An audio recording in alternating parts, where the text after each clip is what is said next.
All right, welcome back to another episode of Persuasion by the Pint. I'm Jonathan Taylor along with Sean McCool. And Sean, today we're continuing our discussion of breakthrough advertising. Yes. Going to talk a little bit about headlines today. Yeah, we're going to talk about kind of how to start whether it's an ad, a conversation, sales presentation, whatever it might be. How do you get that hook? How do you get that tie-in that ties together the innate desire that's in the mass of people that you're going after, sure, along with your specific product features, benefits. How do you tie those two together in a way that gets people to sit up, pay attention, so that you have enough attention that you can continue the conversation with them, that they don't just ignore you and go by. So this is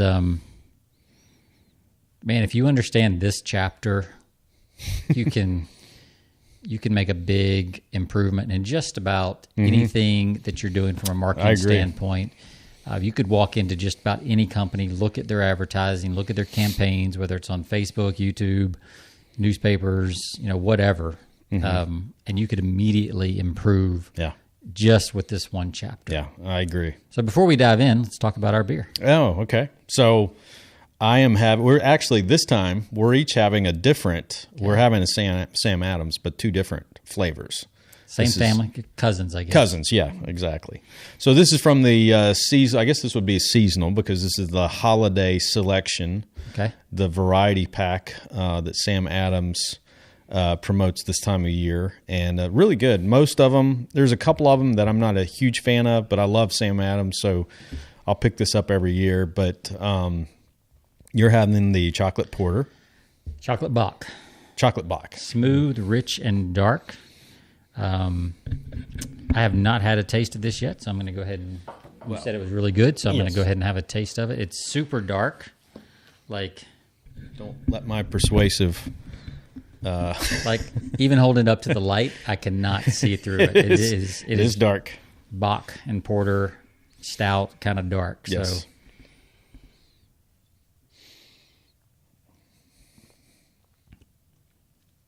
Oh, that's good. Good? Yeah. It reminds me of one time when I was down in Boca Raton, Boca, and I was at a AWAI's copywriting conference they have every year. You must have been down at a I was at a conference, and they had one of the restaurants down there had a Daniel Webster porter that was a chocolatey porter, and that's the closest thing I've tasted to it. And that's really good. So that's, and I still have not been able to find that Daniel Webster porter anywhere. So really? It's kind of a South Florida. Yeah, I've never brewery. heard of that. And it came in the 750s. You can't buy it as singles, but I keep looking for it at World Market and other places, and haven't been able to find. But this is really good. So definitely like the chocolatey. You can't buy it on its own. You got to buy the whole assortment, though. Yeah, I mean that's that's pretty. No, I'm sure you could probably buy it online or something.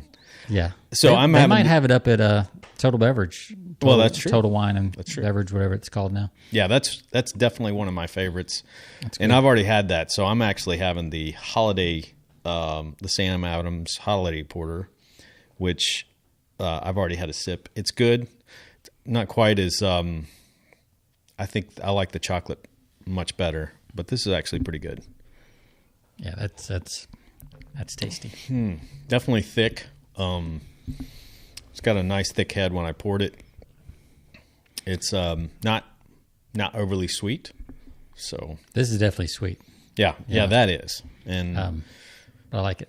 It's actually. Do you think it's sweeter than the what we had previously? Yeah. Definitely sweeter than that. Okay. I think that'd be really good with a sea salt caramel little chocolate thing. Yeah. Which I almost brought. I'm going to bring that next week. I got some from World Market. World Markets, I don't know if you have it where you are, but listeners, where y'all are. But I love World Market. They always have the imported candies and imported beers. And they've got I found a bourbon sea salt chocolate caramel that I'm going to bring next week, and maybe bring a different whiskey since we haven't done a whiskey in a little while. Cool. Bring a Scotch or whiskey or bourbon or something to go with that not next episode, but next recording sessions. Yeah. So, all right. I tell you, that's so good. You may have to talk more so I can continue. I'll just let you drink. Enjoy that. So we're into headlines. So true or false, headline is the most important part of your copy. In my opinion, true. And I think David Ogilvy would agree. Yep. He said 80% of the effectiveness of your ad is the headline. Yeah. I think in today's world, we should probably define headline. It's not just a printed large font, right, on a print ad. Right. It could be the first sentence of a radio ad. It could be the first sentence or the first image on a television ad. It could be the headline on a product page on your website. I've written some catalog copy in the past where it's kind of like you have that 150 word description, and a lot of e-commerce sites, a lot of people that have physical products, whether it's a widget or a multivitamin or whatever, you have that little section of copy, and you can put a little mini headline. And a lot of people really waste that and don't use a good headline there. They'll talk about the features, but not the desire that we're going to talk about. So the first paragraph that he has in chapter 2, I think will be a good reminder for everybody. He gives the example. He said, in the first chapter, you've now completed the first two stages in writing your ad. You define the mass desire that makes up your market. For example, the desire to lose weight, shared by millions of people all over America. You've selected the one performance in your product that satisfies that desire most deeply. For example, like what sets yours apart. He gives an example: a liquid meal in a glass, delicious, filling, already measured for you, easy and pleasant to drink as a chocolate milkshake. So he actually says chocolate malted in the book, but it's dated a little bit. Yeah. But still, the concept is there. So those two things in this particular example, you have this mass desire to lose weight, and you have your product, which you think of Slim Fast or something like that. It's a convenient shake in a can. Just pop it, take it with you to the office, in the car, whatever. Easy consume. Yeah. Just drink what's the old Slim Fast? Drink 2 shakes a day and a healthy meal at night, right? That's all you got to do. And skip the Krispy Kreme and crackers. And a few steps that they leave out along the... Yeah. All as part of a balanced exercise program. But that's their thing. So that becomes your core concept, your core theme. So now that's your core concept. I want people to lose weight. I want them to use my product. That's a liquid meal in a glass in this example. Now we've got to create a headline for that. Right. How do we say that, in a way that makes sense? And there's a lot more to it than just coming up with saying liquid meal in a glass, or whatever. So the bridge between these two things is where your ad starts. Right. That's what he says. So that's the background and where we're at right now. So what is the real job of the headline? So the headline, the real job, I would say, is to start your prospect or to stop your prospect and compel him to read the second paragraph or the subheadline, I guess, maybe, or the whatever comes after the headline. Yeah, Joe Sugarman, he talks about the purpose of the first sentence is to get people to read the second sentence. The purpose of the second is to get people to read the third, and that slippery slope, and get them. Next thing you know, they're all the way through the ad. Yeah. And if you can write like that, and that's not easy. That's why copywriters get paid. Can you imagine? I mean, it's not just something you sit down and just knock out. I mean, it takes a lot of thought. Yeah, the first draft you knock out. Yeah. But then to start massaging it, cutting, moving stuff around, that's where the copywriter does his work, and that's the magic and the art and the science. We're going to be talking about the science, but even he says in this chapter, as you move along, we're going to be talking about the stages of awareness, and as you move along those stages of awareness to where people become more or less aware of your product and what it does for them, you have to get more or less creative. There's more or less art to it, depending on which end of that spectrum you're on. Right. So, all right. So, real quick, 3 questions to answer before we always begin writing a headline. And some of these some of this we discussed back in the previous episode when we talked through chapter 1. But first of all, what is the mass desire that motivates your market? Right. Secondly, how much does the market know about your product? If you're having to educate them, that's not a good place to be. So, how many similar products are there? And that's huge, because how many other products are you? Another Johnny-come-lately? Are you the first out of the gate? With a brand new product. So we've talked a lot about weight loss as an example. There's testosterone enhancement drugs. Supplements. There's things like that. What would you say in your market? And you're in a B2B market. Yeah. That's more manufacturing, composites industry. Like, what would you say if there was an overall mass desire in your market? What would that be? An overall mass desire. Well, there's a lot of, I guess most of it's generated towards, would be a lot of niche markets. Do they want to save time in manufacturing? Is that their big kind of thing? Is to improve efficiency? I think the biggest thing today is probably looking at fuel efficiency, because in a lot of markets that are looking to, with composites, they're geared towards new lightweighting methods. So a lot of composite manufacturers today are targeting the automotive industry. Okay. And what's the automotive industry want? They want more, again, we talked about this before, more fuel efficient vehicles. Yeah. And the way you achieve fuel efficient is to get them to be lighter. And so one of the ways that the industry that I'm involved in, one of the ways that they are going about targeting the automotive industry, saying, okay, you want better fuel efficient vehicles, you want to make those for the consumers, we can help you do that by helping you lightweight your vehicles with composites, because they offer the same strength as steel, but a whole lot lighter. So you can have that lightweight vehicle that doesn't expend a lot of fuel. And although there is a cost to that, of course, there is a cost. So the automotive manufacturers, the desire that they have right now, and we'll see how this changes as we go through this podcast, this episode. Their current desire is, we've got to make lighter vehicles for better fuel efficiency, because gas is $2, $3, $4 a gallon, depending on where you are.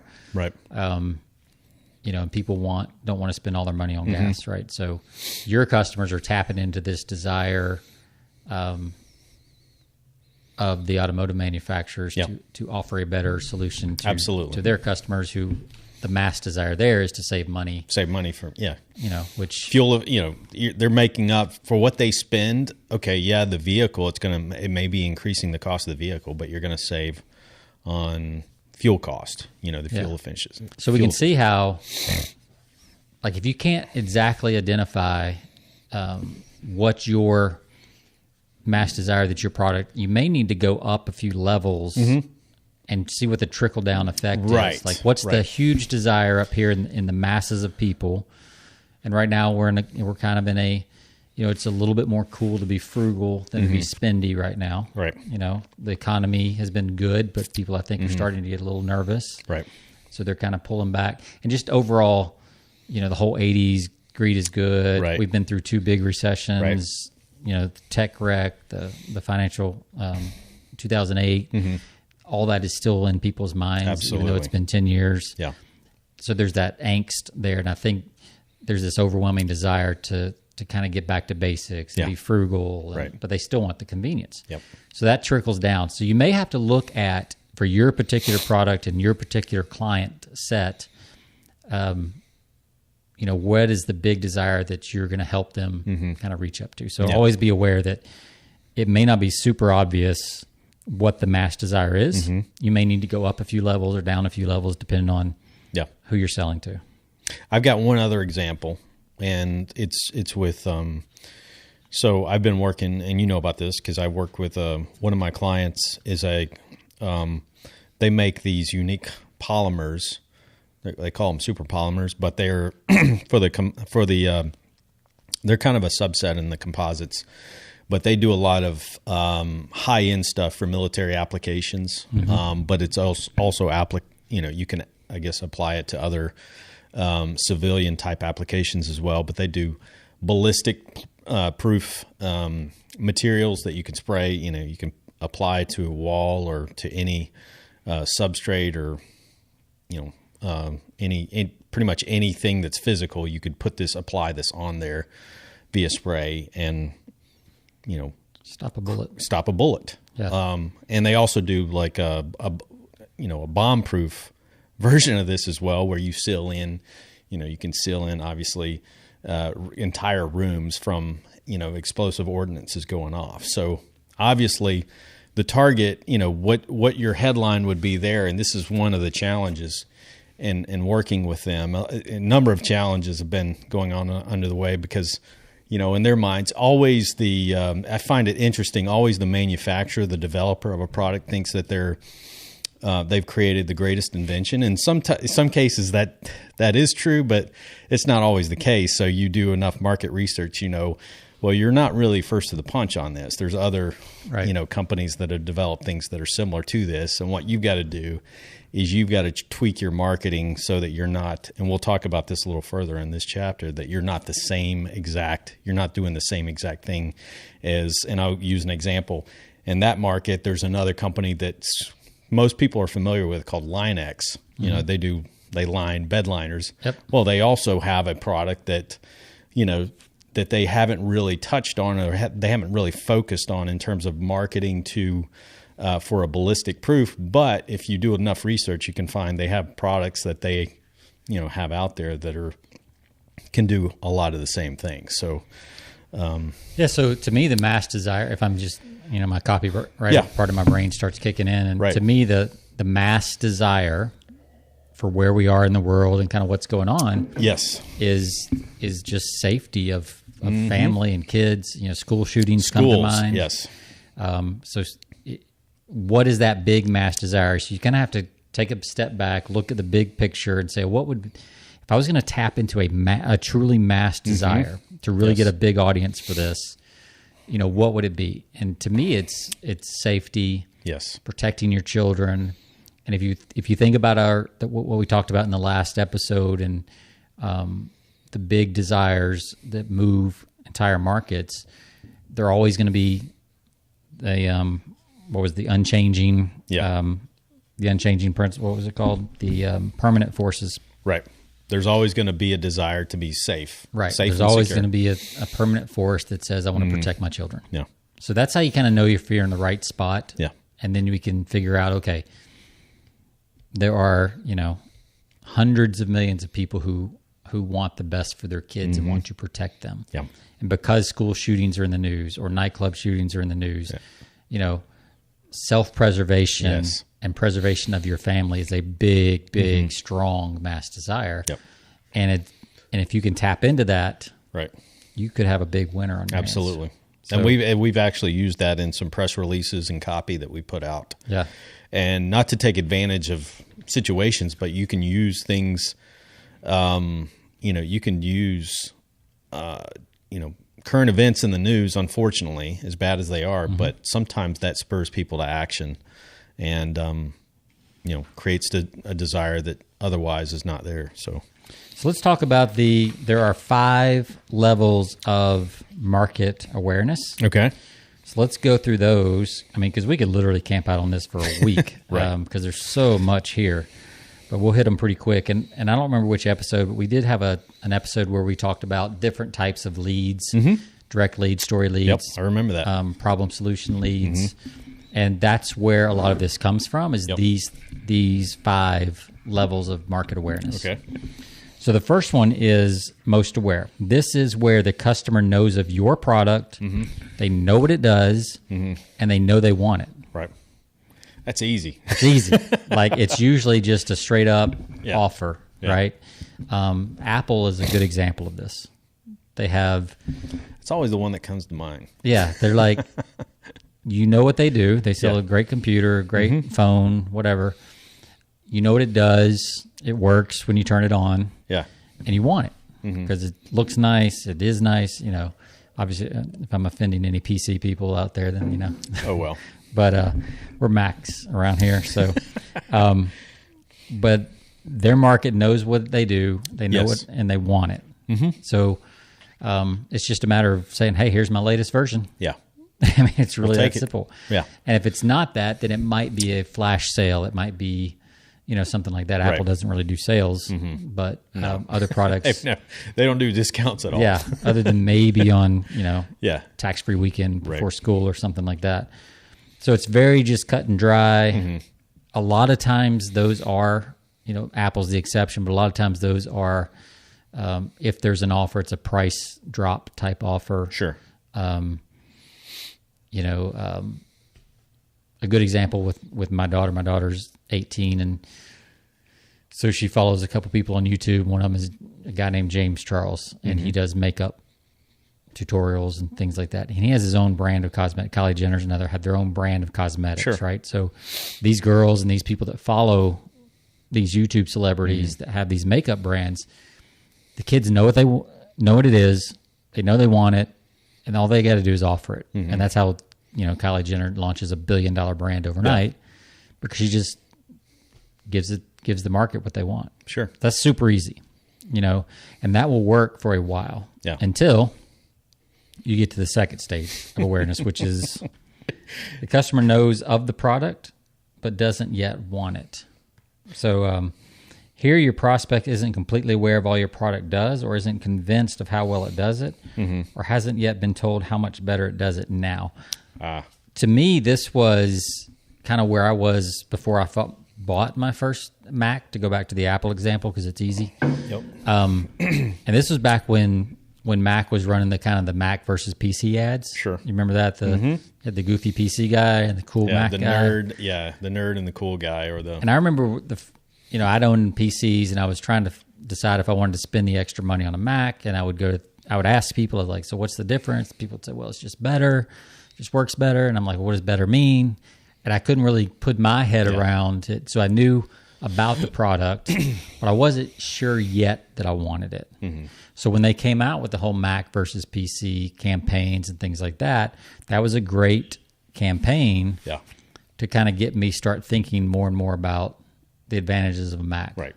So especially when it talks about the Windows update, Yeah. Some of those were just classic because they represented the way people really felt about Windows. So I probably switched over to Mac about that time as well. Yeah, because they knew that people wanted a solution. Yeah.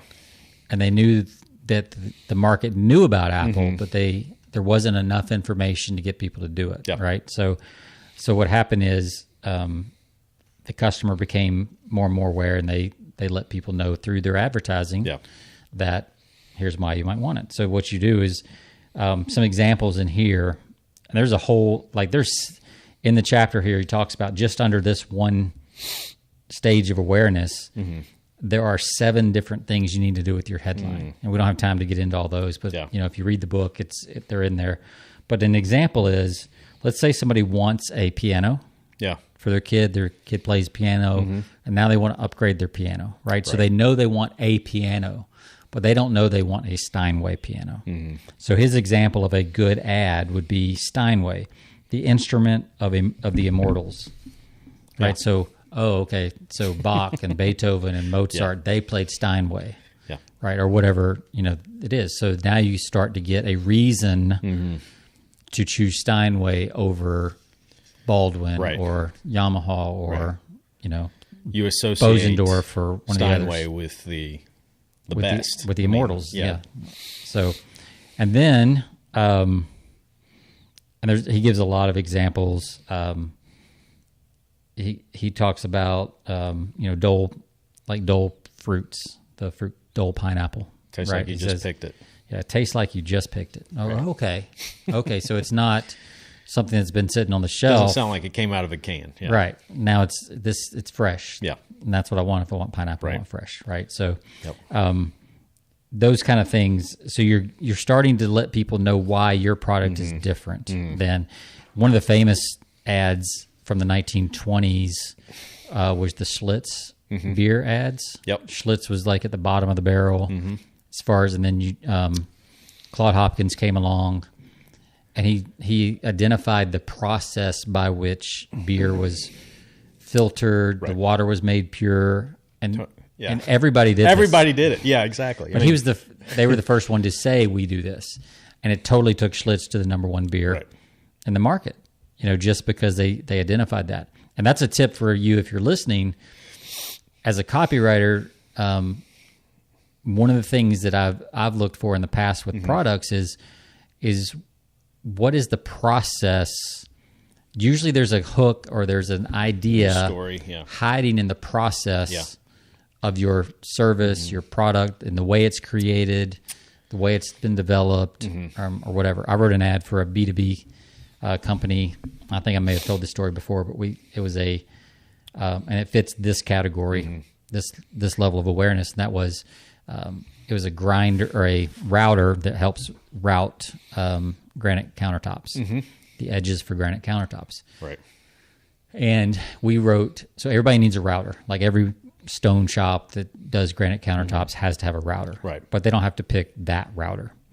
So what we did is I went in, I started doing some research, and I found out that this particular router, my client serviced them, and the repairman would send back the repairs he was making to the manufacturer, and then the manufacturer would re-engineer based on the frequency of repairs, so they kept making a stronger and stronger and better router. So we wrote a headline that basically said 27 manufacturer improvements and counting. And then we told the story of the repairman who submitted these repairs, and they built a better machine, and that's why you would pick it. Yep. So that was a good example of this stage of awareness where everybody knew they needed a router. They just didn't know if they needed that router. Yeah. So those are two of the more obvious, more easy. And as we move through levels 3, 4, and 5, it gets harder and harder to write an ad. This is where, as Eugene Schwartz says in here, this is where the copywriter really begins to earn his money, the creative director, whatever you want to call them. What is the ad that is it? Was it Absolute that used the ad leaves you breathless? I don't remember which one it was, but I think it was Smirnoff. Yeah, it was, but it's the ad that put vodka from the bottom to one of the top selling alcohols. I think it was Smirnoff. Yeah. Leaves you breathless because people realized it didn't leave a, like whiskey. Yeah, whiskey taste or, the smell. You could smell it on your breath. So you could go to lunch. Right. And back in the Mad Men days when that came out, that's where the idea of the 2 martini lunch came from. They're like, you can have 2 drinks. Right. And you can go back to the office and nobody will even know you were drinking. No one will know. Because it leaves you breathless. Yep. And that's a brilliant campaign. And it put vodka from like one of the worst selling alcohols in the liquors in the country all the way to the top. And to this day, it's still, still is one of the top. Introducing new products to the market. Yeah. So level 3 awareness is the prospect either knows or recognizes immediately that he wants what the product does, but he doesn't yet know that there is a product. So this one's a little trickier. And they certainly don't know that your product will do what they want to do. Yep. They just know they have this need or this want or this unfulfilled desire. Right. They just don't know there's a product that does it. Right. So that's that you need to just come out and say. There's 3 steps that he talks about. Number 1 is name the desire and its solution in your headline. Step 2 is prove that the solution can be accomplished. And 3, show the mechanism of that accomplishment is contained in your product. So what does that mean?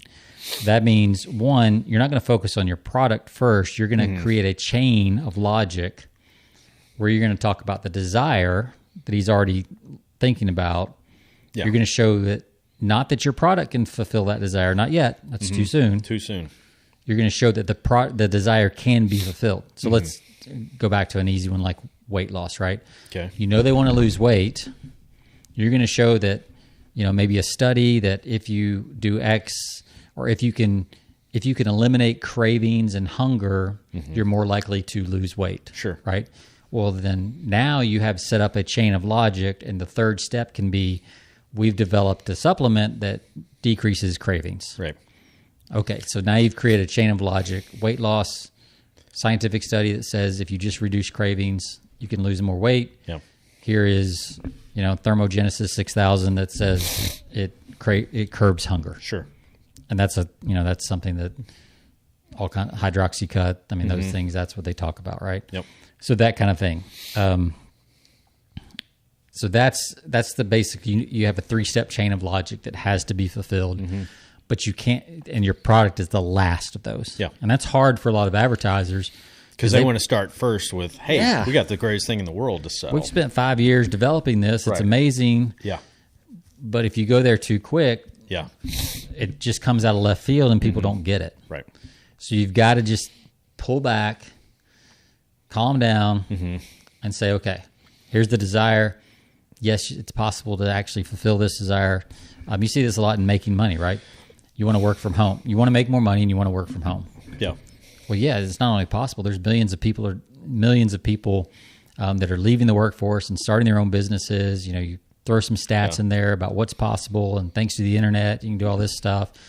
Then now that you've proven your case that it's possible, that what they want is possible, then you can transition to, we have a correspondence course or we have whatever that can help you get started faster. Yep.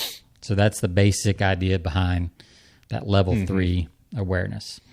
And then the 4th level of awareness is how to introduce products that solve needs. Yeah.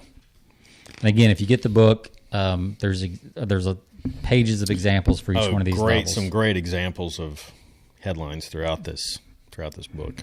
So level 4 is the prospect has not necessarily a desire, but a specific need. He recognizes the need immediately, but he doesn't yet realize the connection between the fulfillment of that need and your particular product. So this is very similar to stage 3, and these kind of go in a flow, and any given market can transition through these awareness, and we'll see that again in the next chapter when we talk about sophistication of market. But typically, this is where you want to use a problem solution type ad. Sure. So it'd be an if-then. If you want this, then this is the answer. Right. If you want to be able to repair your lawnmower without taking it into the shop, then you need, Craftsman used to do before Sears, has basically disappeared.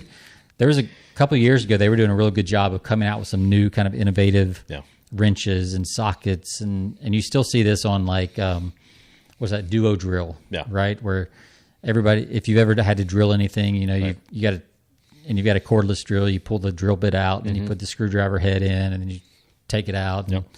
And now the Duo Drill came out and said, no, you just need to switch these two things, and you've got both in one easy tool without having to change everything, saves you whatever time. Right.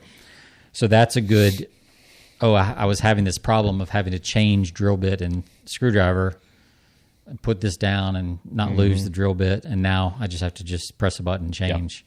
That's a very problem solution absolutely type way you would sell that product. Yeah. They have a need, and sometimes they don't even really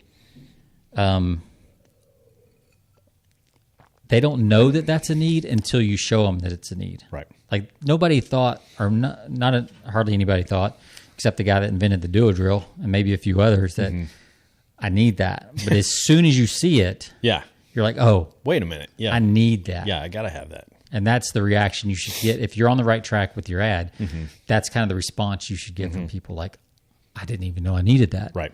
It's like, I think a good example of that is like, my wife has gone to Pampered Chef parties, and they have some cool little gadgets that you didn't even know you needed to like cook things.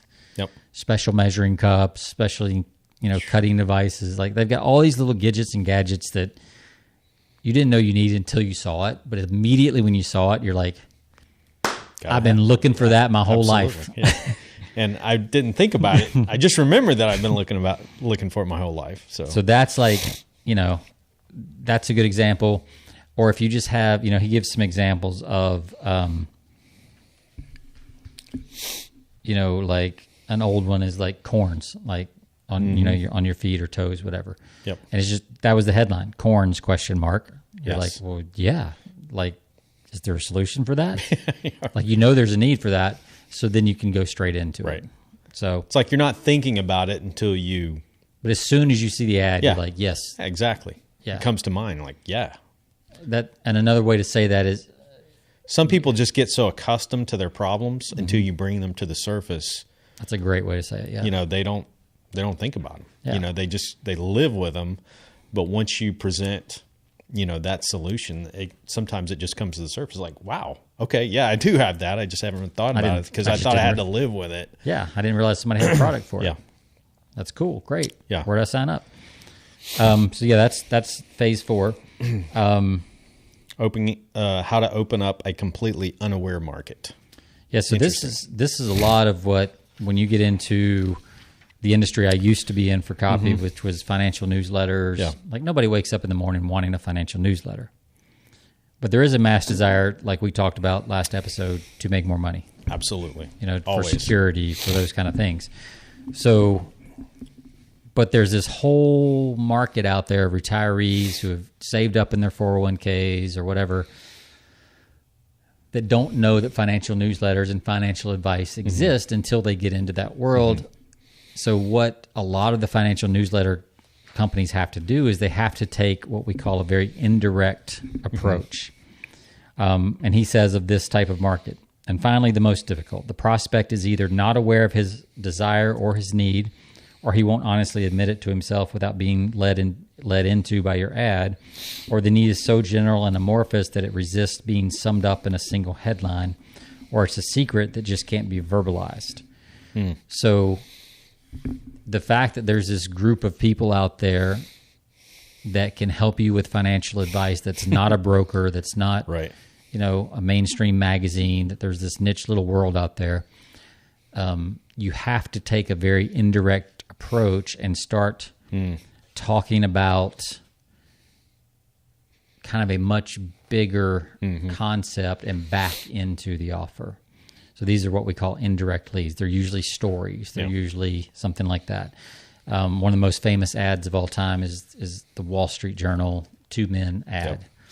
Right? You don't know you need the Wall Street Journal. So what they do is they start out by telling a story. Hey, there's these 2 guys. They both had the same education, both worked for the same company. But one, 20 years later was a vice president, and one was still working at the, sweeping the floors or whatever. Right. So what made the difference? Oh, the Wall Street Journal. Now all of a sudden you're like, oh, that's what I've been missing. Read the journal. Yeah. So that's a way to get into that. Talking about, creating awareness, or creating awareness to an unaware market. There's a good example I have, because I've worked with a bariatric surgeon. He was a client in the past that I worked with before I strictly got into just kind of doing industrial marketing. But it was interesting because one of the things, when you talk about bariatric surgery, the first thing that comes to your mind is people that are obese, right? That are 150, 200 pounds overweight. And that was a big part of his market. But he wanted, one of his challenges was everybody was doing that. That's a very competitive market in larger cities, which he happened to be in a large city, Houston, where he was competing with a bunch of other. And so, we had to sit down and say, one of the challenges was like, okay, what are some things outside of just obesity, people being overweight that, bariatric surgery can help, and so, we started looking at other, problems out there, like, for instance, diabetes, sleep apnea, things like that, that can be attributed to people that are overweight. Okay. So we had to kind of look at markets that people weren't necessarily concerned about, losing the heftiness.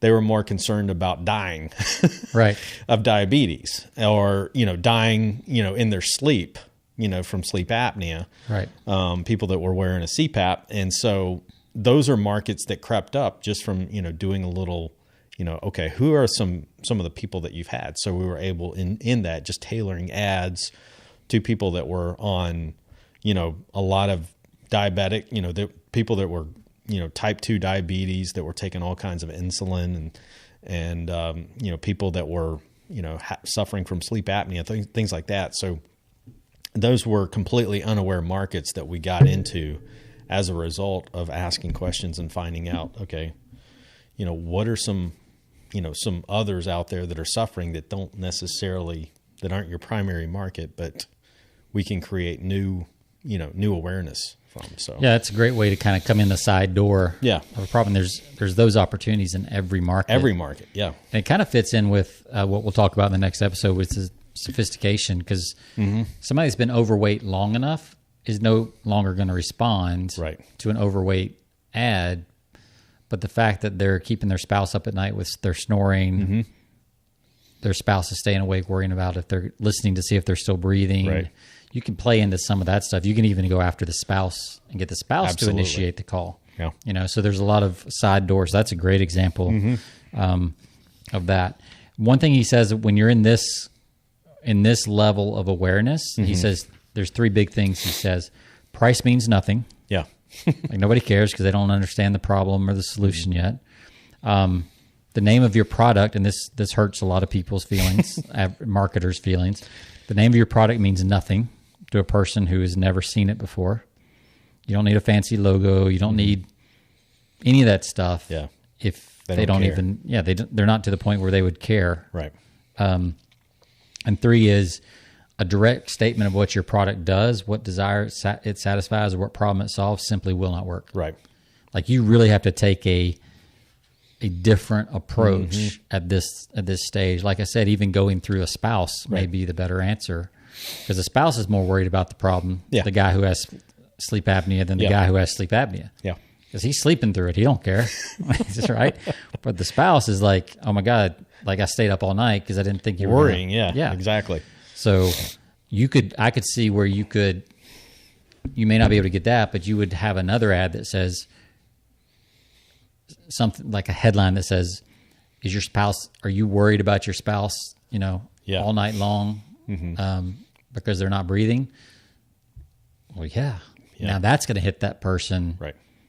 Because that person is actually maybe at stage 3 level of awareness. Sure. So you're going to just take the same product and hit the other side of the family or whatever. So there's different ways to go in there. Yep. And the big thing is you want to talk about the state of mind of your market, like the worry, like fear. It's the bigger emotions that are hard to put a finger on exactly what's going on. Yeah. You want to tap into the emotion. You want to be able to identify with what they're going through in the course of a day. Right. In such a way that they're like, oh my God, this guy gets me. Yeah. Not that he's selling a product, but like you can identify their angst and you're putting words to something that they haven't even been able to put words to. Yeah. When you can do that, you've nailed it. Yeah. All right. So so I mean, and there's a couple different ways he unpacks this. There's 4 or 5 different examples, which we've already gone a little bit long, but in the book he talks about, and he gives examples of like the headline, and what's going on, and then the actual body copy of ads that were just all huge sellers. So if for no other reason, there's 4 or 5 or 6 examples just in this one section that are pretty lengthy copy. Yeah. That worth can give going through. Yeah, it's really worth going to. So cool. So the next is we're going to talk about, at first glance, it seems similar, but we're going to talk about sophistication of market as opposed to awareness, product awareness. Very relevant today. Yeah. And this cycle that we'll talk about in the next episode is accelerating, I believe. Yeah, I think so too. So, well, thanks for listening. Again, you can find us persuasionbythepint.com. Take care, and we'll see you next time. See ya.